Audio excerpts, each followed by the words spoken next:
아멘. 여러분께서 누군가의 발을 좀 이렇게 씻어주신 그런 경험이 있으신가요? 우리가 그럴 일이 거의 없습니다. 배우자라도 또 뭐 친구 이런 경우도 거의 없지요. 아마 병석에 누워 있는 분들, 그런 분들이라면 발을 씻어주는 수가 있어도 그런 경험하기가 거의 없습니다. 하지만 어린 시절에는 그런 경험이 좀 있죠. 부모님들이 자녀들의 발을 씻어주는 경험들. 그래서 부모님이 자기 발을 씻어준 경험들은 있을 수 있습니다. 저도 그랬습니다. 초등학교 다닐 때 추운 겨울날 발 씻는 것은요, 큰 일이었습니다. 물이 차가웠거든요. 아마 잘 안 씻으려고 했던 거 아닌가 싶어요. 그래서 밤마다 저희 할머니가 세숫대야에 물을 떠와서 발을 씻어주셨던 그런 기억이 있습니다. 그 물이 찬물이었어요. 찬물로 발을 씻어줍니다, 방에서. 근데 오른쪽 발을 물에 담그면 왼쪽 가슴이 찌릿하고, 왼쪽 발을 물에 담그면 오른쪽 가슴이 찌릿했던 게 기억이 납니다. 찬물에 발을 담궈서 발이 찌릿다, 그런 기억보다도 가슴이 찌릿했던 그런 기억이 더 많이 납니다. 저희는 발이지만 또 저는 하나지만 저희 할머니는 저만 아니라 밑으로 동생이 셋이거든요. 동생들 다 씻어주셨어요. 밤마다 손이 시린 것을 아주 싫었을 겁니다. 일단 밤마다 씻어주셨던 거예요. 예수님께서 유월절 절기 때 그렇게 하셨습니다. 제자들의 발을 씻어주셨어요. 12명의 제자들을 한 명씩 발을 다 씻어주신 거예요. 그리고 허리에 둘렀던 수건을 펴서 발을 다 닦아주셨습니다. 그런데 베드로의 차례가 됐을 때였습니다. 베드로 사도가 왜 내 발을 씻어주십니까? 하고 여쭸어요. 예수님께서는 지금은 네가 알지 못하지만 후에는 알게 될 것이다 라고 말씀을 하셨지만, 그래도 제 발은 절대로 씻지 못합니다 그랬다고요. 고대 유대 사회에서는요, 주인이라도 자기 종들에게 종들아 내 발 좀 씻어주라, 이런 명령은 금기사항이었다고 합니다. 그러니까 누군가가 다른 사람의 발을 씻어주는, 그것을 요구할 수가 없는 문제예요. 그리고 발을 씻어주는 예도 없고요. 그런데 왜 예수님이 발을 씻어주셨을까요? 베드로 사도는 왜 씻어주시는지 여쭌 후에 자기 발은 절대로 씻지 못한다고 만류했습니다. 내 발은 안 됩니다. 절대로 못 씻습니다. 그들의 문화가, 관습이 허용할 수 없는 문제였거든요. 베드로가 그렇게 말하는 것은 당연한 거죠. 그런데 예수님께서 네가 네 발을 씻지 않으면 네가 나와 상관이 없다, 이렇게 말씀하시자 그때야 생각이 바뀌었어요. 그럴 것 같으면 내 발만 아니라 내 손도 머리도 좀 씻어 주십시오 하고 말씀을 드렸습니다. 그럴 수 없었거든요. 자기와 예수님이 상관없는 자가 될 수가 없었거든요. 그 말씀에 무서워서 내 발만 아니라 내 손도 내 머리도 씻어 주십시오 라고 부탁을 한 거예요. 그때였습니다. 그때 예수님이 13장 10절에 보면 이런 말씀을 하신 거예요. 같이 보겠습니다. 이미 목욕한 자는 발밖에 씻을 필요가 없느니라. 온몸이 깨끗하니라. 너희가 깨끗하나 다는 아니니라. 여러분 잘 보십시오. 이미 목욕한 자는 발밖에 씻을 필요가 없느니라. 온몸이 깨끗하니라. 너희가 깨끗하나 다는 아니니라 그랬습니다. 이 말씀은요, 우리가 죄사함 받고 구원받는 것을 목욕에 비유한 것입니다. 목욕했을 때 마지막에 신경 쓰이는 부분은 발이지요. 온몸은 깨끗하게 씻었는데 깨끗한 발로 좀 깨끗한 바닥을 밟고 싶은데 바닥이 지저분해집니다. 어쩔 수 없이 바닥을 밟을 수밖에 없어요. 지저분한 바닥은. 그래서 마지막에 발을 한 번 더 씻잖아요. 한 번 더 닦기도 하고요.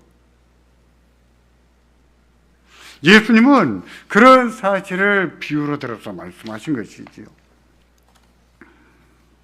예수님을 믿고 죄사함을 받는 게 그런 것입니다. 하나님께서 우리의 믿음과 회개를 보시고 용서하십니다. 그 후로는 죄인으로 여기지 않으세요. 의인으로 여기십니다.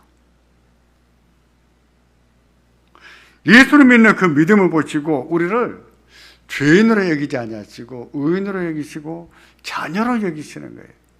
우리 신분이 변한 것이죠. 신분이. 죄인의 신분에서 의인의 신분, 종의 신분에서 자녀의 신분으로 변한 것이죠. 그렇다고 해서 우리가 죄를 안 짓습니까? 죄를 회개하고 용서를 받았다고 해서 죄를 안 짓나요? 아닙니다. 짓습니다. 어떤 경우는 그 양심의 가책을 못 이겨서 하나님 말씀 앞에 자기를 치면서 회개합니다. 회개하고 돌아서서 똑같은 죄를 또 짓기도 해요. 그런 우리입니다. 근데 그렇게 하며 살기를 죽을 때까지 하고 사는 거예요. 천국 갈 때까지 그러고 사는 거예요.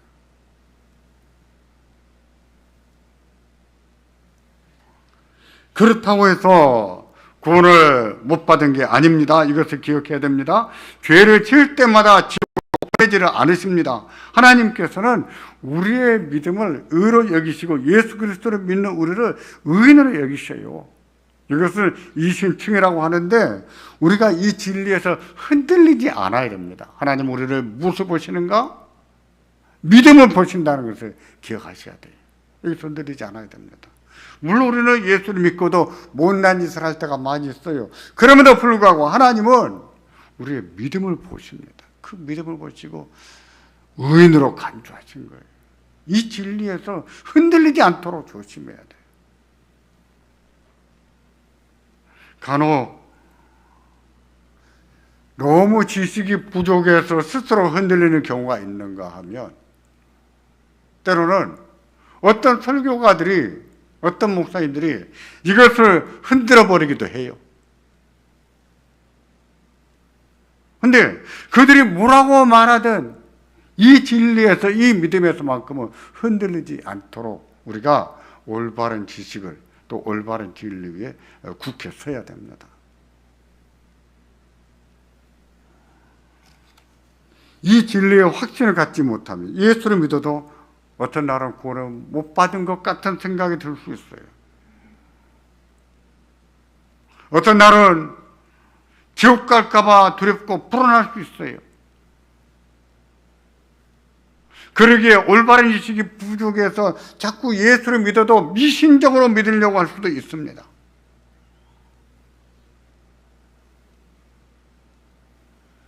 그리스도인으로서 그리스도인의 자유를 누리고 살아야 되는데 그리스도인의 자유를 누리지를 못하고 살아요.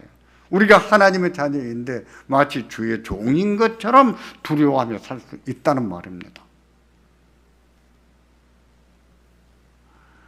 그러므로 하나님께서 예수를 믿는 믿음을 우리의 의로 여기신다는 이 진리에 우리가 확고해 져야 됩니다. 확고히 있어야 돼요.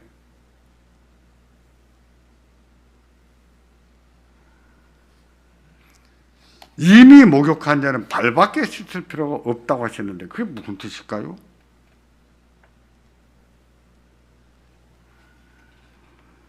예수님이 이 말씀하신 것은 우리가 거듭난 후에 짓는 죄와 싸워야 한다는 뜻으로 하신 말씀이에요. 온몸이 깨끗하지만 우리는 늘 발에 흙먼지가 묻을 수밖에 없어요. 신앙생활이 그렇습니다. 삶이 그래요. 그런 죄가 만성적으로 우리를 지배하지 못하도록 늘 죄와 싸워야 된다 하는 뜻으로 이미 목욕한 자는 발밖에 씻을 필요가 없다 하시고 말씀하신 거예요.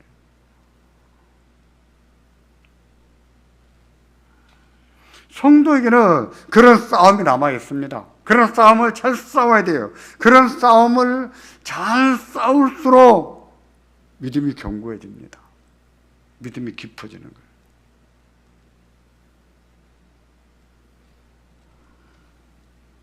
예수님께서 이 말씀을 하시면서 너희가 깨끗하나 다나 아니라고 하셨습니다.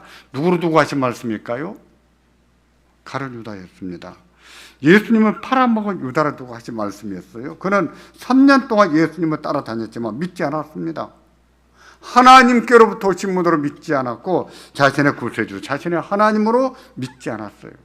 따라서 그는 온몸이 깨끗한 자가 아니지요. 그래서 다는 아니니라 하고 말씀하신 거예요.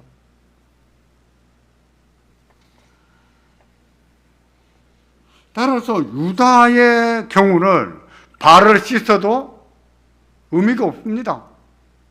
온몸이 깨끗한 자가 아니거든요. 더러운 자거든요. 그날 밤 예수님께서 제자들의 발을 씻어주셨을 때 유다의 발도 씻어주지 않으셨을까요? 저는 그렇게 생각해요. 송태나도 참여를 했는데. 상식적으로 그렇다는 얘기예요. 그러나 온몸이 깨끗하지 못한데 발만 씻은 데는 뭐 하겠어요? 의미가 있겠습니까? 없습니다. 예수님께서요 유다의 발을 씻어 주셨다고 해도 그건 의미가 없는 발 씻음이었어요. 온몸이 깨끗하지 않은 거예요. 온몸이 깨끗하지 않은데 무슨 죄와 싸운단 말이에요. 싸울 수가 없죠.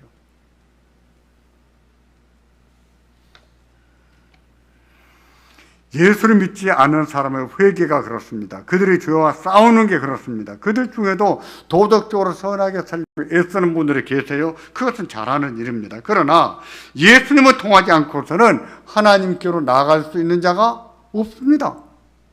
예수를 통하지 않고서는 죄사함 받을 수 있는 자가 없어요.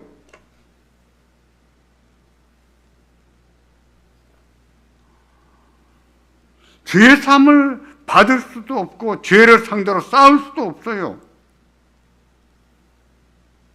따라서 예수를 믿지 않은 자로서 양심의 가책을 느끼고 나 이러지 말아야겠다 생각하고 좀 돌이키는 경향이 없지 않아 있지만 그것을 가지고 죄를 상대로 해서 싸운다 이렇게 말하진 않아요.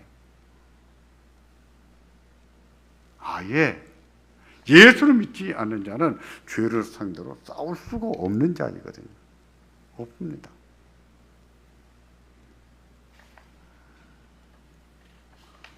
온몸이 깨끗한 자, 예수를 믿음으로 죄사함을 받고 구원을 받은 자, 그들만이 이 죄를 상대로 싸울 수 있는 거예요. 온몸이 깨끗하다. 온몸이 깨끗한 자는 이제 발밖에 씻을 필요가 없다 하신 거예요.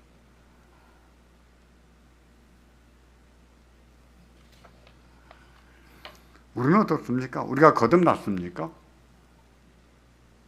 온몸이 깨끗합니까? 하나님께서 죄를 용서하시고 우리들을 의롭다고 하셨습니까? 그러셨나요? 그러셨습니다.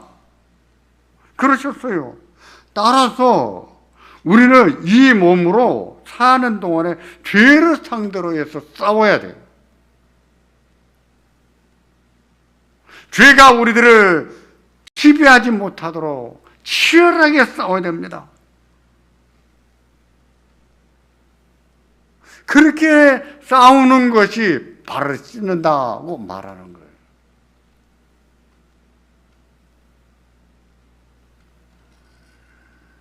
그 싸움에서 승리하는 것만큼 우리는 변할 겁니다. 성화가 될 거예요. 우리의 가치관도 변할 것이고 성품도 변할 것이고 삶도 변할 거예요. 그런 변화가 믿는 자들에게는 일어나야 됩니다. 꾸준히 일어나야 되는 거예요. 믿는 자에게밖에는 일어날 사람이 없는 거예요.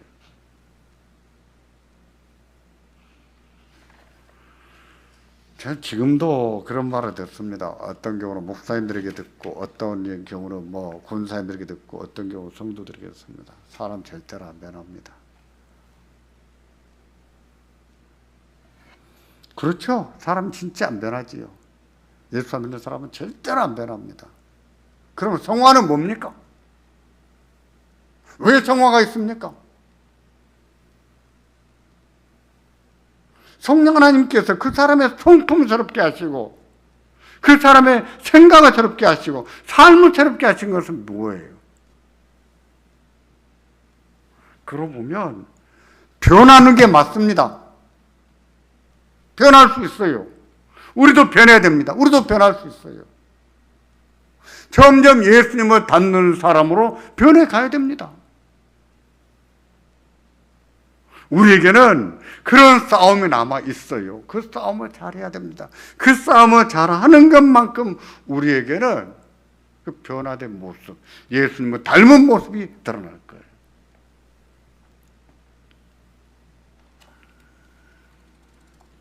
예수님께서 제자들의 발을 씻어주신 후였습니다. 옷을 입으시고 다시 앉아서 제자들에게 물으셨습니다.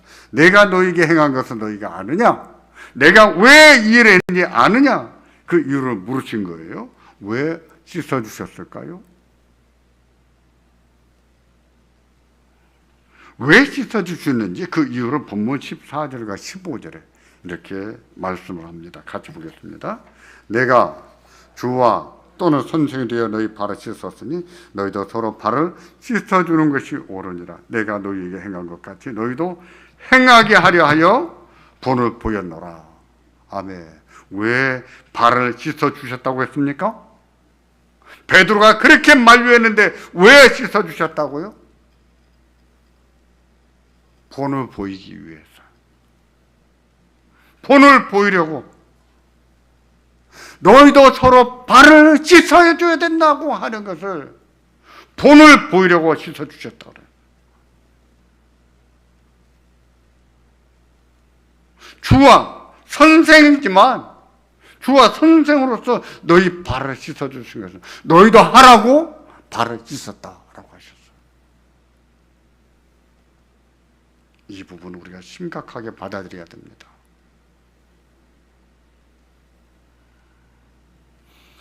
다른 사람의 발을 씻어준다. 그들에게는 익숙한 일이 아니에요. 우리가 다른 사람의 발을 씻어준다고 하니 얼마나 어색합니까? 불편하죠? 불편해요. 말씀드린 것처럼 다른 사람으로 자기 발을 씻게 하는 것은 그들의 문화권에서는 금기사항이었거든요. 더 힘들지요. 그렇다고 하지 말까요? 그렇다고 못한다고 말씀드릴까요? 예수님께서는 내가 주와 선생으로 너희 발을 씻었다고 하셨습니다. 여기에서 주라고 하는 말은 주종관계에 있는 주인과 종, 그런 뜻으로 한 말이 아닙니다. 여기서 주는 하나님이라는 단어를 번역한 거예요. 내가 하나님과 선생으로서 발을 씻었다 그랬어요. 하나님과 선생으로서 너희 발을 씻었다. 구약에서 말하자면 내가 여호와로서 너희 발을 씻었다라고 말하든지 내가 아도나이로서 너희 발을 씻었다 하는 뜻이 되는 거예요. 그런데 못한다고 할까요? 아, 나는 못합니다. 이렇게 말씀드릴까요?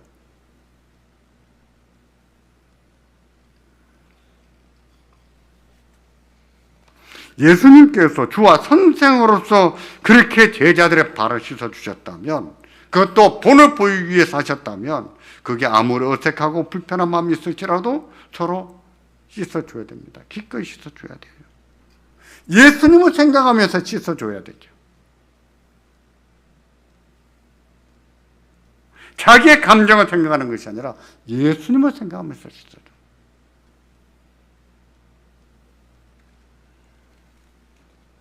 예수님의 말씀은 12 제자에게만 주신 말씀이 아닙니다. 오늘은 우리에게도 주신 말씀이에요. 명령입니다. 우리가 다른 성도와 다른 교회를 어떻게 대해야 되는가를 말씀하고 있는 것이죠. 서로 발을 씻어줘야 된다 하고 말씀하는 거예요.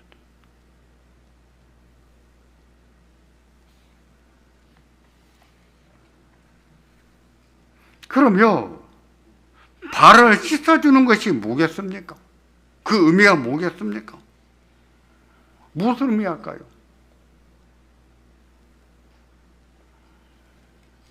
발을 씻어준다고 하는 것은요, 사랑을 의미합니다. 겸손이란 말해도 괜찮아요. 사랑입니다.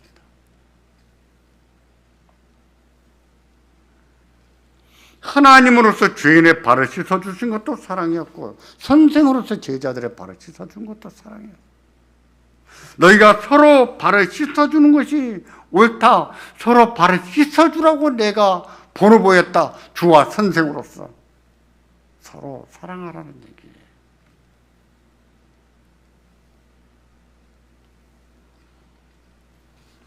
요한복음 13장 1절에 보면 예수님께서 세상에 있는 자기 사람들을 사랑하시되 끝까지 사랑하셨다라고 말하고 있습니다. 끝까지. 그런 다음에 나온 것이 뭐냐면은 제자들의 발을 씻어주신 내용이 나온 거예요.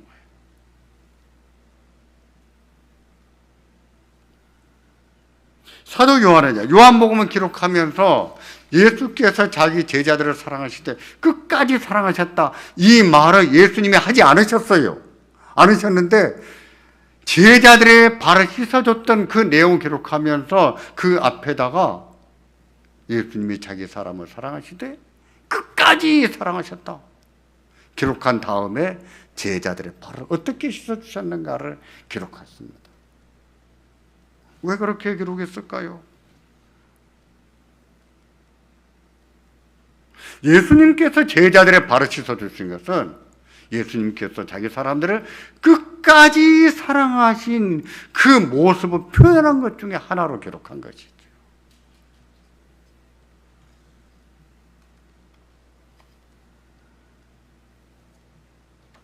그것은 하나님 사랑이었습니다. 사랑이에요. 생각해 보십시오. 대통령이 우리 발을 씻어줄 일이 있을까요? 장관이 와서 우리 발을 씻어줄까요? 있을 수 없는 얘기입니다. 하나님이 어떻게 우리 발을 씻어주겠습니까? 사랑이 아니라면. 그 사랑이에요.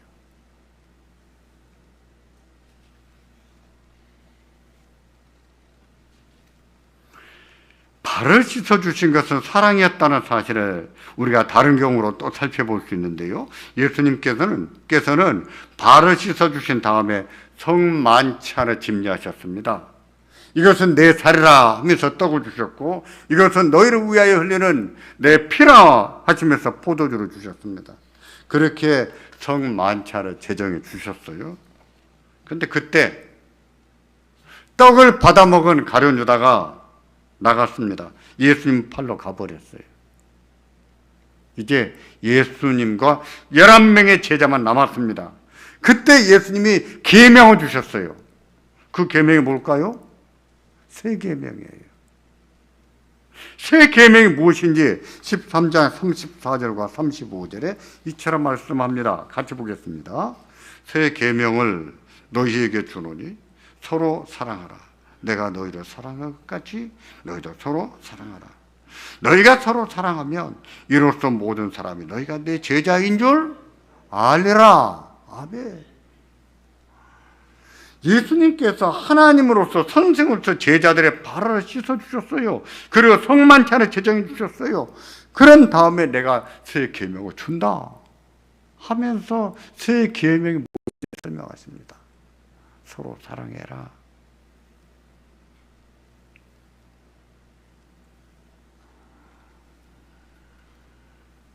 그런 사실도 주와 선생으로서 제자들의 발을 씻어주신 것, 제자들의 발을 씻어준 것은 사랑이었다는 사실을 증명해 보이죠.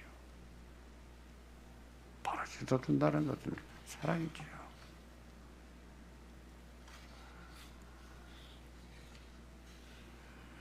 이제 문제는 우리입니다.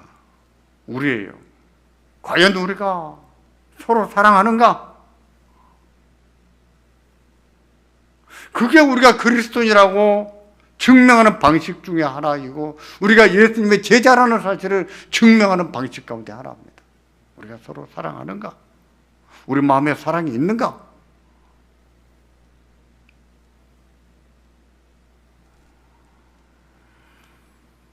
우리가 서로 사랑하기를 바랍니다. 다른 성도들을 사랑하고 하나님의 교회를 사랑하기를 바랍니다. 사랑에는요, 희생이 따릅니다. 사랑하려면 자기를 낮춰야 될 때도 있어요. 져줘야 될 때도 있고요. 참아줘야 될 때도 있어요. 내가 옳아요. 내가 옳아도 져야 할 때도 있어요. 하나님 사랑이 그렇습니다.